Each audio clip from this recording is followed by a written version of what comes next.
मी डॉक्टरांनी जी काही पत्रिका काढलेली ती पण फार बारकाईने बघत होतो, परंतु नंतर माझ्या लक्षात आलं की आपण नेत्रालय आणि रेटिना सेंटरच्या उद्घाटनात जातो, त्या पत्रिका जर असेल तर मागचं पान बघा, तर त्यांनी का अक्षर बारीक काढली, ही अक्षर वाचता ज्याला येतील त्याचे डोळे एकदम खोटाने सांगत ही अक्षर वाचून दाखवा, जो वाचून दाखवेल त्याला दवाखान्यात जायची गरज नाही. अशा पद्धतीचं डॉक्टर मी बारकाईने बघत असतो. मागाशी पण मला म्हणले नाही तर दादा तुम्हाला काही आहे मला माहिती आहे, पण माझ्या आई वडिलांचा सत्कार करायचा. मला वाटलं डॉक्टर आता सत्कार करताना छानशी शाल छानसं काहीतरी आणतील. ते टॉवेल असतो ना तो मोठा असतो, टॉवेल देखील आपण आग पुसतो तो मोठा असतो.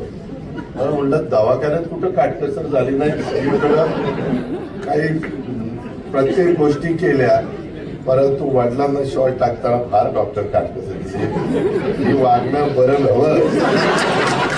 त्यामध्ये डॉक्टर शेवटी आई वडिलांनी तुम्हाला जन्म दिला म्हणून तुम्ही हे सगळं बघू शकला, म्हणून तुम्हाला ती डिंपल मिळाली, बरं झालं. असं करू नका डॉक्टर.